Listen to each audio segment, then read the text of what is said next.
اعوذ باللہ من الشیطان الرجیم بسم اللہ الرحمن الرحیم۔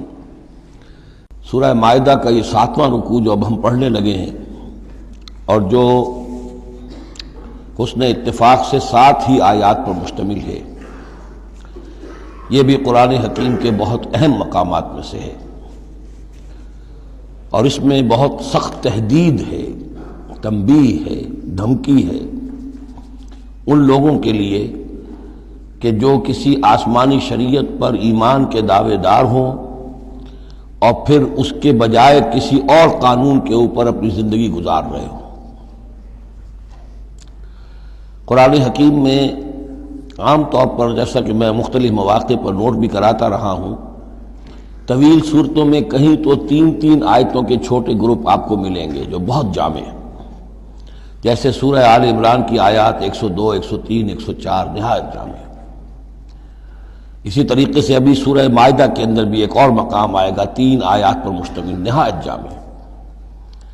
کہیں کہیں 7 آیتوں پر مشتمل مقامات ہوتے ہیں جو بہت جامع ہیں، جیسے 7 آیتیں سورہ بقرہ کے 5ویں رکوع کی، کہ بنی اسرائیل سے خطاب میں جو ابتدائی انداز تھا دعوت کا، اس کے ضمن میں وہ بمنزلہ فاتحہ ہے۔ اسی طرح یہ مسلمان امتوں کے ضمن میں قانون شریعت کی تنفیذ اور اس کی جو اہمیت ہے، اور اگر اس پر عمل نہ کیا جائے تو اس کا اللہ تعالیٰ کی نگاہ میں کیا مقام ہے، اس مسئلے پر یہ اہم ترین مقام ہے۔ یہ اس کا یوں سمجھیے کہ ذروۂ سنام ہے۔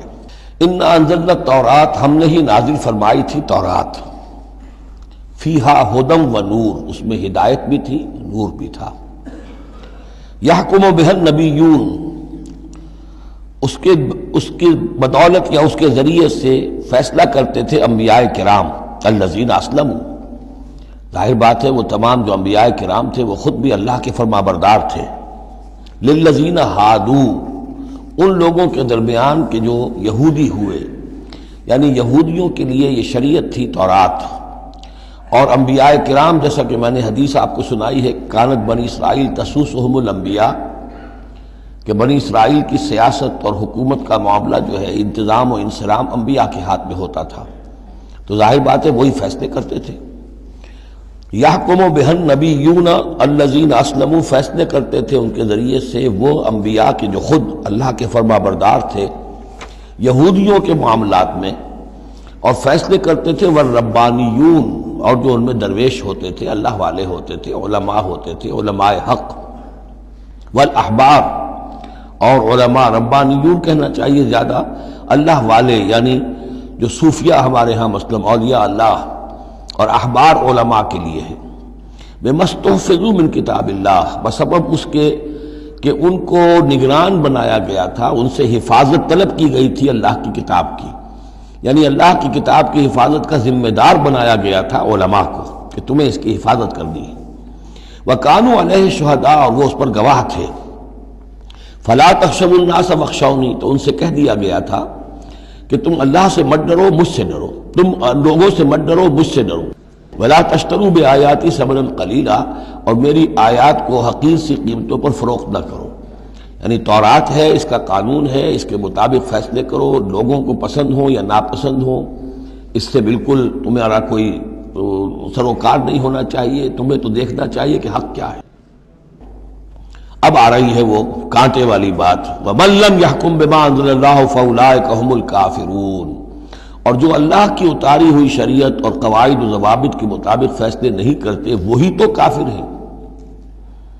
بتوں سے تجھ کو امید ہے، خدا سے نو امیدی، مجھے بتا تو صحیح اور کافری کیا ہے۔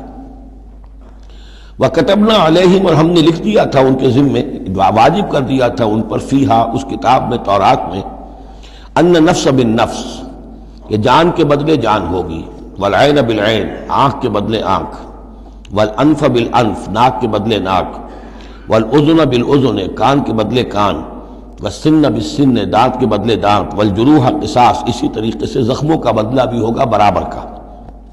فمن تصدق بہ فہو کفارۃ اللہ، پھر جو کوئی اس کو معاف فرما دے تو یہ اس کے گناہوں کا کفارہ بن جائے گا، یعنی کوئی شخص قصاص نہیں لیتا، کسی نے اس کا کان کاٹ دیا، اب وہ جواباً کان کاٹنے کا حقدار ہے، لیکن اگر وہ معاف کر دیتا ہے تو اپنے بہت سے گناہوں کا کفارہ بنا لے گا.